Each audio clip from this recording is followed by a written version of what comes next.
They were up there late, and then y'all ended on it had a 17-0 run to pull away. What did you think of the way y'all finished the game? I thought we finished the game great. I don't know if I know there was a 17-0 run, and I think it maybe ended up 19-3 to end the game. You know, everyone's talked to me about how hard the first game is back from Maui. I can tell you my household has it's pretty discombobulated. There's been a lot of late night movies at 2 a.m.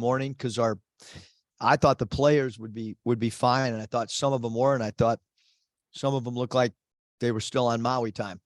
But Ricky Council is on Arkansas time, and he played with great energy. I thought Anthony Black played with great energy. I thought Mackay and Mikkel and Kamani, I thought those guys really, really, really played hard.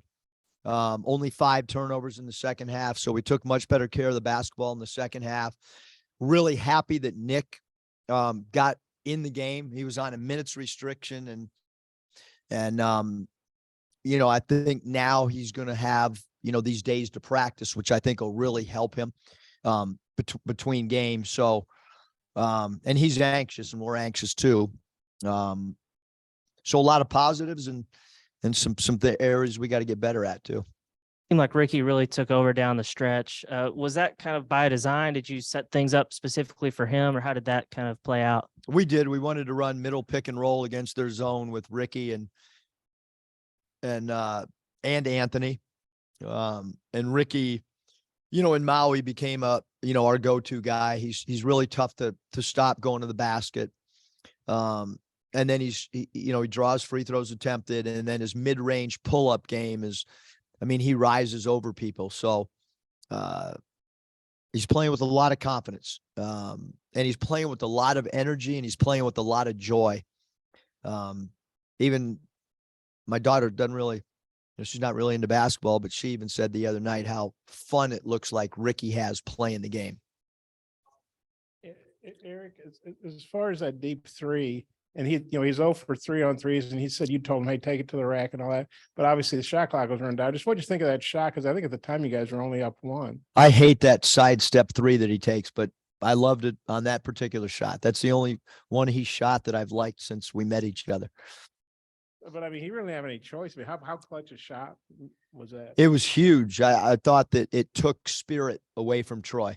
I mean, if I had to just say where was the breaking point from a spirit standpoint, because they came in with a really good game plan. They kept the ball in front of them.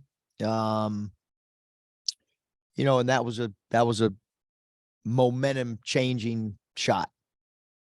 And we saw your statement about Devo. Is there anything you can add to that? Do you have any idea how long he'll be gone? Is he doing okay, or just what could you add to that? I think we're just respecting Devo's privacy, and all our thoughts are with him, and that's where it is right now.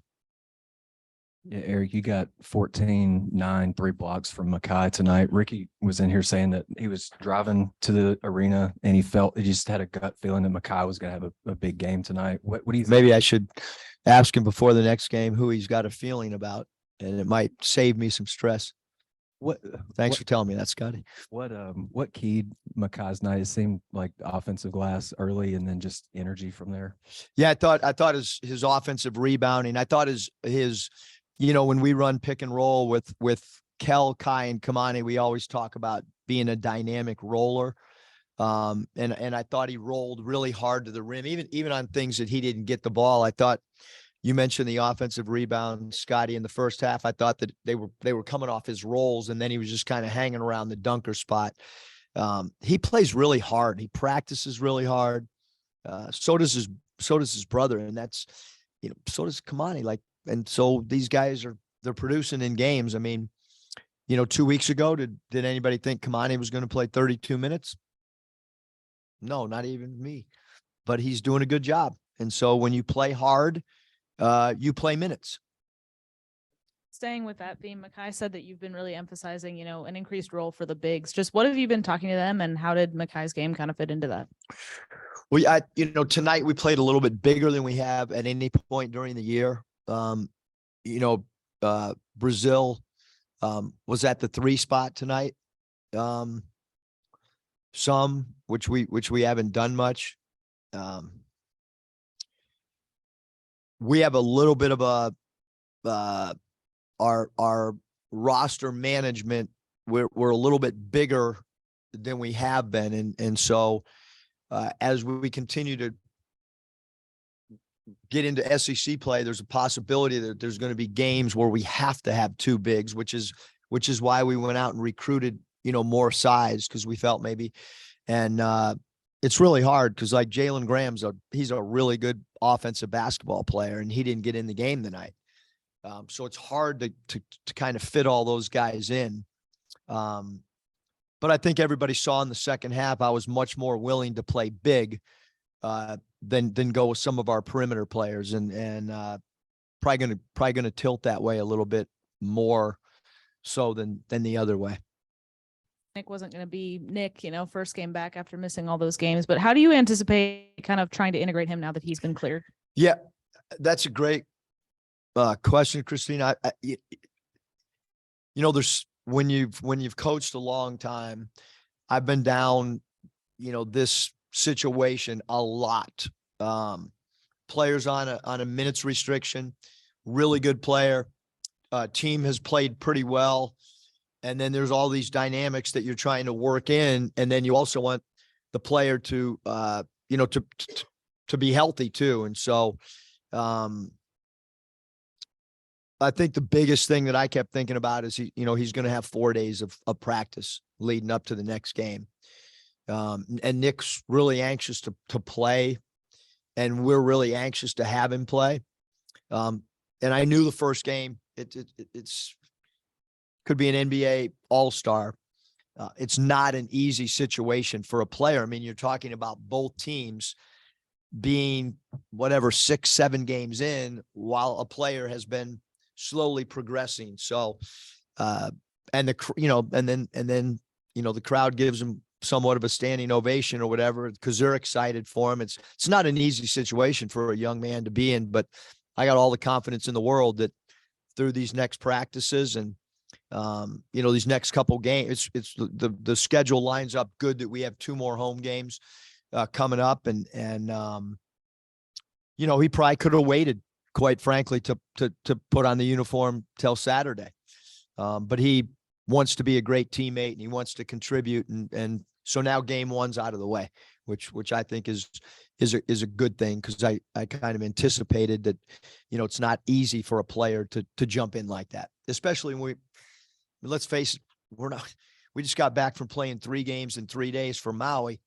We're not going to go live between now and a Monday game. And so what he did tonight, it's really, really hard, really hard.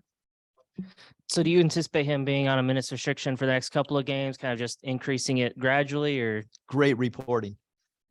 I haven't talked to the doctors. He's probably done more on the sideline in practice than he did tonight.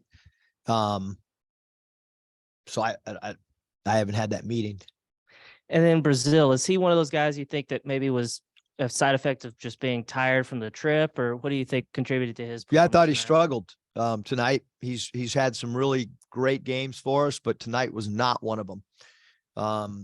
So hopefully he'll get himself ready to play the next game and rebound the ball at his size and play a little bit better than what we saw tonight. He's certainly capable of playing much better. How much did you feel like Troy's style of play factored into some of the struggles there? They show pressure, the zone, and then you're playing unorthodox lineups. Just seemed like kind of an iffy combination there, but you guys figured it out for sure. Yeah, I mean, so Curtis, I knew coming in to tonight. I don't know if anyone else in our program knew. Devontae Davis plays 9th most minutes in the SEC, according to the stat sheet that my son put in front of me early this morning. So if you have someone playing the 9th most minutes in the SEC and playing more minutes than guys like Castleton and guys that are, Castleton's probably a potential All-American. We were going to have an adjustment, and then, we're adding Nick, which is, I knew if it was anybody on our roster that you try to plug in after 6 games, and it was going to be an adjustment. So those two things, we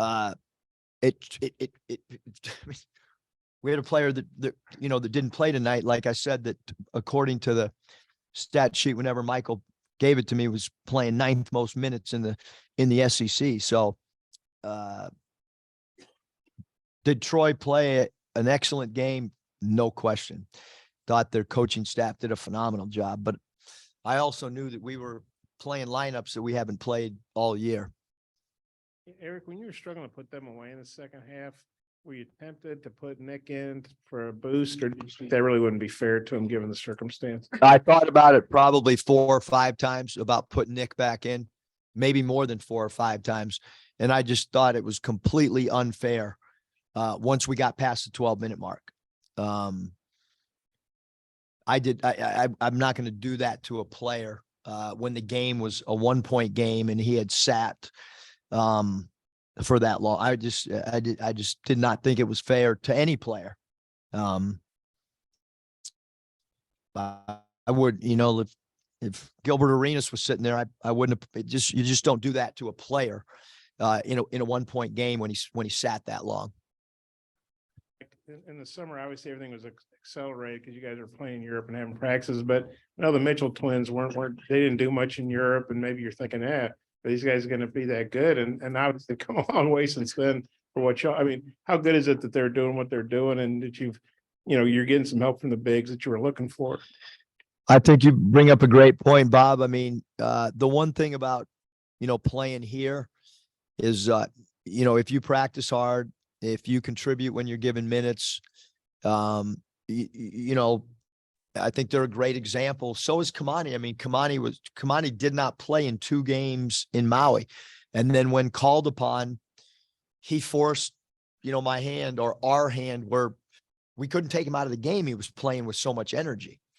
And so with Makai and Mikkel, our culture is much different than maybe what they've been used to. And it took time. It took the whole summer, and then it took September, and it took October, and slowly but surely they're understanding expectations in practice and expectations when you check in a game. And then you add in the fact that they're really talented and they're experienced. I think for a lot of our freshmen, there's always going to be, every freshman in the country is going through some type of learning curve, whether they're playing, not. There's always a learning curve of guys in all sports as freshmen. But I think Kel and Kai they're starting to figure out what the expectations are, and they've done a great job. They really have. And, they're big bodies that are talented. Yeah, Eric, just going back to Makai for a second. He had 9 rebounds tonight, all of them in the first half. You guys going to rib him a little bit about not getting the 10th one? The game was too close. I mean, normally I'll tell a guy he's close to a double. I didn't. No, he was pretty eaten up about it. Huh? He was pretty eaten up about it after. Was he?